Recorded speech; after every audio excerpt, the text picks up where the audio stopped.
Hello and welcome to the Purpose Matrix. I'm Phil Moeller, and I'm going to talk to you today about taking ownership in our lives and, more importantly, clarifying when we should take ownership and when we should let no. We've all heard the phrase maybe from Jocko Willink's recent book, Discipline Equals Freedom. And I want to talk about what that means. Being purposeful provides freedom. But I think getting clarity on what we are responsible for and what we own ultimately can give us freedom by doing what we can control, but also letting go of other things. So there's multiple elements and layers of this that I want to talk through today. We've all been in situations, maybe we've been on a team, maybe we've been in a relationship, whatever it might be, where we feel like we just don't have control of the situation. So maybe there's a team member at work, in your business, whatever it might be, that just won't step up, won't get their responsibilities done. And it can cause frustrations. Maybe we blame them. Maybe we make excuses for them. Maybe we whine about what they're doing. And it just wears us out, right? And I want to help think through and pull from different people that I've learned lessons from, whether I worked with them directly or from the books I've read about them or movies I've watched, whatever it might be, to help kind of talk through this. I'm going to pull from, first of all, one person, Nelson Mandela. So Nelson Mandela wrote the book Long Walk for Freedom. If you're on YouTube or video, you can see it here on my bookshelf. But Nelson Mandela was in South Africa. He was a political activist fighting for freedoms. And he actually was in prison for 27 years because of his activism and his just mission, what he had, his beliefs, fighting for his beliefs, fighting for what his mission was. He was in prison for 27 years. During that time, he continued to learn and grow and focus on what he controlled and he was clear on what he owned and could control. And he was able to let other things go. So I want to use him as an example. By the way, he eventually became South Africa's first democratically elected president. So he went from prisoner to president, which is just a remarkable story. And I'd encourage you, if you're interested in history or things like that, to check out his book, Long Walk for Freedom. Another book, and gentlemen, I'll pull from during this discussion, is Viktor Frankl, who wrote the book Man's Search for Meaning. So Viktor Frankl was a psychiatrist and Holocaust survivor and actually gleaned a lot of his teachings after he was in the concentration camps from that. He learned a lot from that, and then he wrote the book Man's Search for Meaning, and he just has some great lessons that he learned when he was in the most horrific situations that one could imagine. John Wooden, the UCLA basketball coach from the 70s, probably the greatest basketball coach of all time. I'll talk a little bit, reference some of his teachings and what he talks about in his book, Wooden. Tim Kite was a leadership coach for me when I was in the corporate world. He was the leadership coach for the Buckeyes football team when they won the national championship. An amazing individual. I had him on my podcast about a year ago and just has had so much impact on so many different people. Another gentleman is Jocko Willink. He wrote the book Extreme Ownership. So that's where the quote, discipline equals freedom comes from. Jocko was a Navy SEAL and has had a lot of influence on leadership, especially leadership in business. We'll pull some from quotes from him with regard to that. We'll actually reference a book, 4 Disciplines of Execution, that I read about business and how to get teams and developing people and engaging employees, and some terms that they use around what we own and what we control and what we don't. So again, I'll pull from those different resources as we talk through really 10 lessons for what we need to take ownership of in our lives and what we need to let go of to really give us the freedom that we all can get if we focus on ourselves and what we can control. So the first lesson is that we do not control our circumstances. We do not control what happens to us. So obviously, if you look at someone like Nelson Mandela, who he was in a very challenging environment, challenging country, a lot of division, a lot of divisiveness. He was in prison for 27 years, so he clearly did not have total control of the movement he was doing. He was acting from prison. So he didn't have control of his circumstances clearly. So I think Nelson Mandela had 2 quotes that I think are profound for this lesson. His first one is, Mandela stated, "I realized that they could take everything from me except my mind and my heart.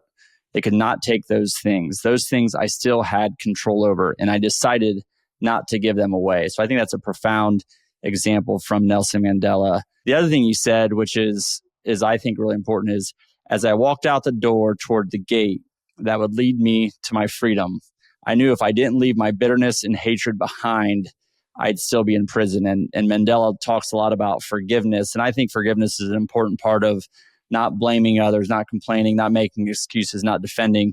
But if you forgive people, that can be very, very freeing. And as Mandela said, if he didn't let go and he didn't forgive, he would still be in prison. Viktor Frankl, obviously he didn't have control of his situation, or he would have not been in the concentration camp in the Holocaust. So he didn't have control. So lesson number 2, what we can control is our attitude and our response in any given situation. So Nelson Mandela he was on a mission. He stuck to his principles and he fought for freedom from behind bars. So he could do what he could to control it. That maybe took longer than it would normally, but he did everything he could within his control. Viktor Frankl controlled his attitude, what he did while he was in the concentration camps. And he said, really, his quote, I'll read it here, but the last of the human freedoms is choosing one's attitude. We can always control our attitude. We cannot always control the circumstances that we're in. But he's like, we can always control our attitude. Tim Kite, if I pull from him, he has R factor is their training model. Event plus response equals outcome. So the first two, we don't control events or circumstances, but we do control our response, and taking a disciplined approach to that is what Tim Kite talked about.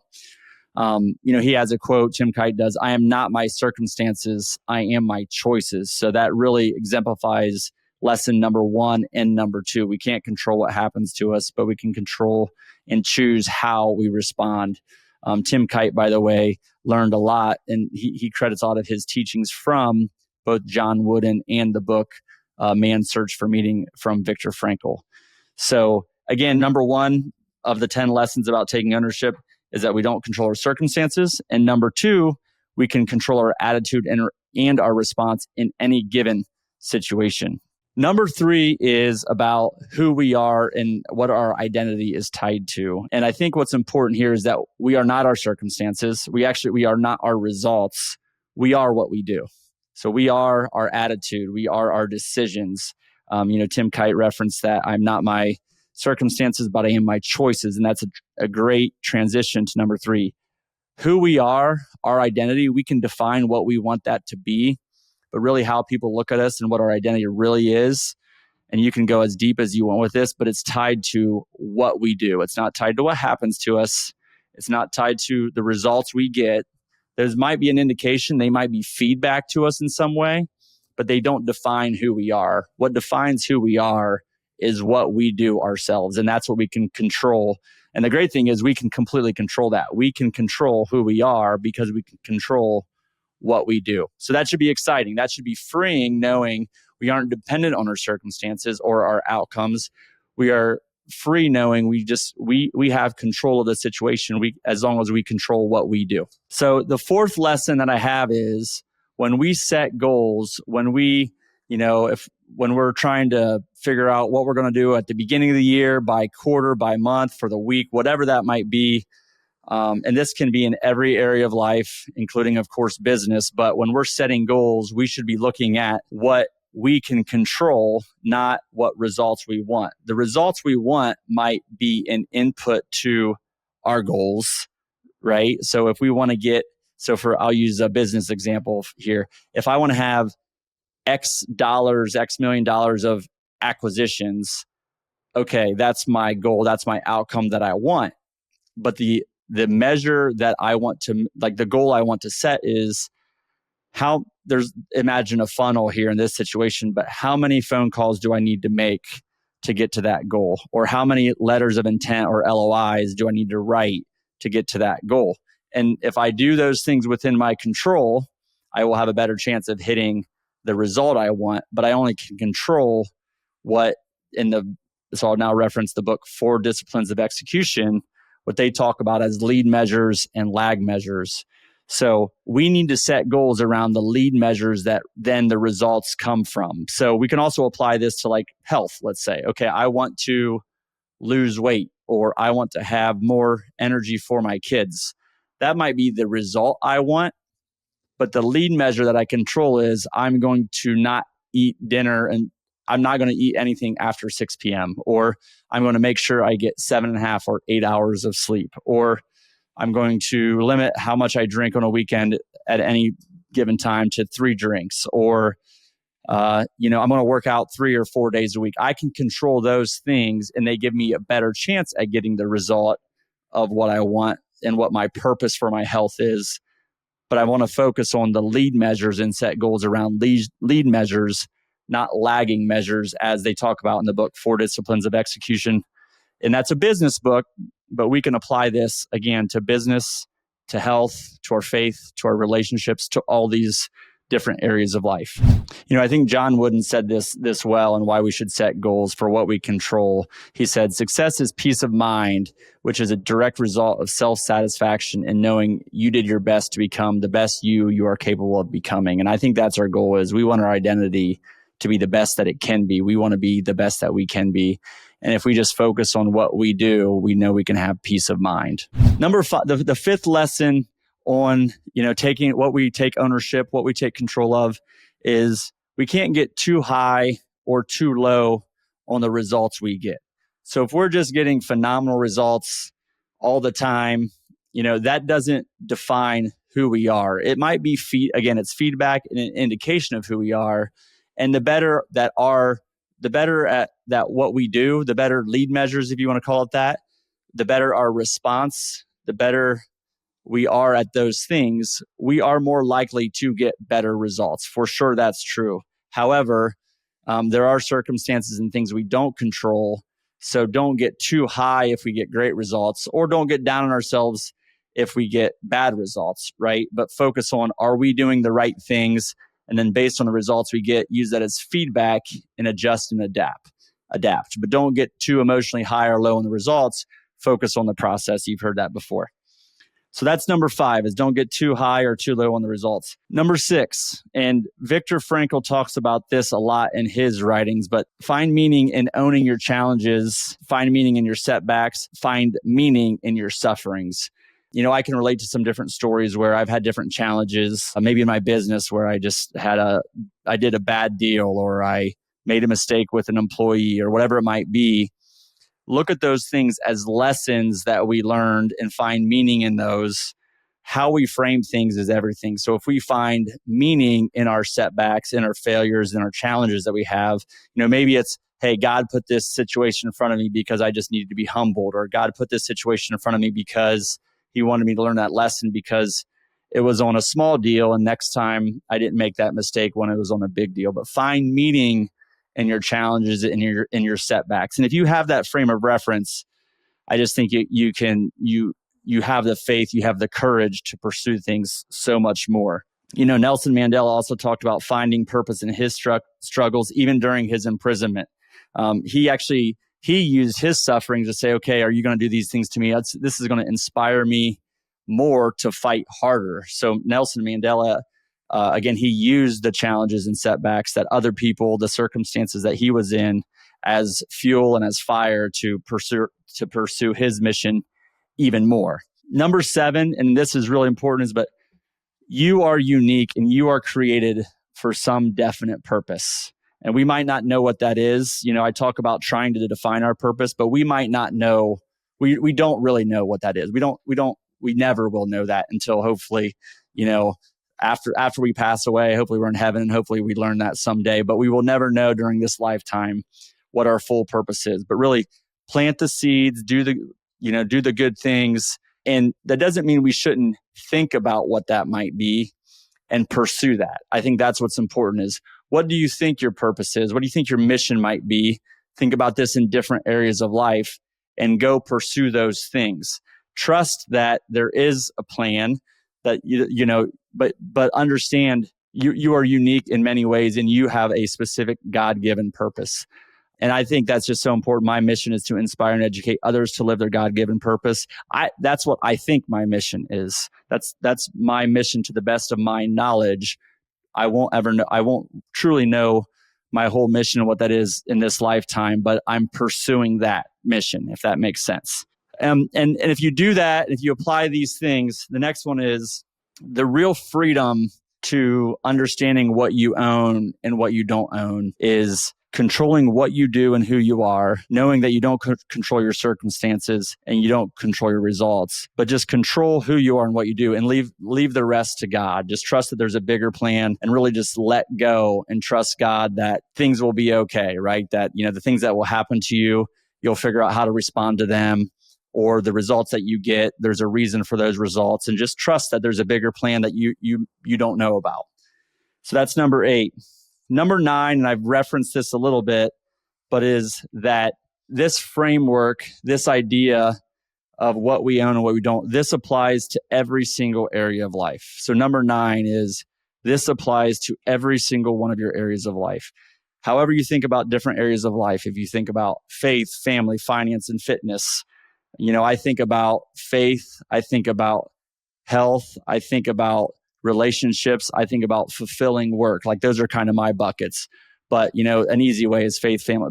But this applies, this concept, these lessons apply to every single area of life.